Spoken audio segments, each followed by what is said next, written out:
অবশ্যই লাইভটি শেয়ার করুন। জানতে পারেন।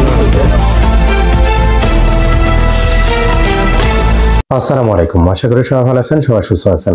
ফ্রান্সের সর্বোচ্চ কয়েকটি খবর নিয়ে আপনাদের সামনে হাজির হয়েছি। ভিডিওটা অবশ্যই শেয়ার করে দিবেন, ফুল ভিডিওটা দেখতে ভুলবেন না।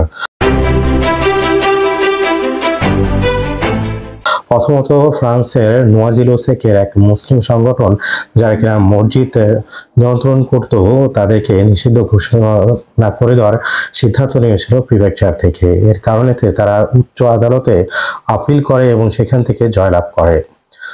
সলিদারিতা আজিফন্স আয়োজন করতে যাচ্ছে 6তম বারের মতো বাণিজ্য মেলা ঈদ বাজার, যেটা হবে রিপাবলিক চত্বরেতে সকাল 10টা থেকে রাত 8টা পর্যন্ত জুন মাসের 1 তারিখে। টোটালি বিনামূল্যে যারা কিনা স্টল দিতে চাচ্ছেন, এই ভিডিওর ডিসক্রিপশনে লিঙ্ক রয়েছে, সেখানে গিয়ে আপনারা স্টল বুকিং করতে পারবেন। মারিন লে পেন, তার পদ থেকে তাকে বাদ দেওয়া হয়েছে। 3 সপ্তাহ হলো তার বিরুদ্ধে রায় দেওয়া হয়েছে। 5 বছরের জন্য তাকে অযোগ্য ঘোষণা করে দিয়েছে।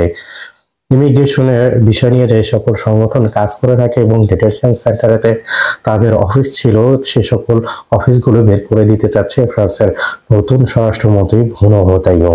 এর কারণে সংগঠনগুলো অনেক চিন্তার মধ্যে পড়ে গিয়েছে। এমানুয়েল ম্যাক্রো তিনি আহ্বান জানাচ্ছেন বিশ্বের সব রিসার্চার যারা রয়েছে, সায়েন্টিস্ট যারা রয়েছে, তাদেরকে ফ্রান্সে আসার আহ্বান জানাচ্ছে এবং এর কারণেতে মে মাসের 5 তারিখে তিনি ফ্রান্সে কনফারেন্স করবে, সেখানে ইনভাইট করবে বিশ্বের সব দেশ থেকে মানুষজনদেরকে।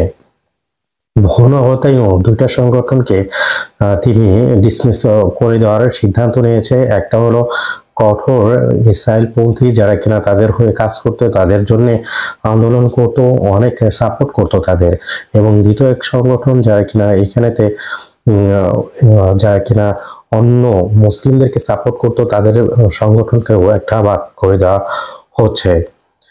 ফ্রান্সে আপনারা জানেন ভোট দিতে হলে 18 বছরের প্রয়োজন হয়ে থাকে, কিন্তু 2026 সালেতে নতুন একটা নিয়ম করতে যাচ্ছে যাতে করে 16 বছরে ভোট দিতে পারে মিউনিসিপ্যালিটির যে নির্বাচন হয়ে থাকে সেইখানেতে।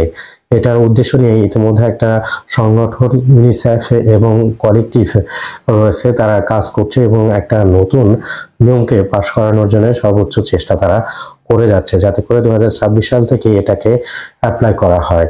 ভিডিওটাকে অবশ্যই শেয়ার করে দিবেন যাতে করে এই তথ্য সবাই জানতে পারে। সবাই ভালো থাকবেন, সবাই সুস্থ থাকবেন। আসসালামু আলাইকুম।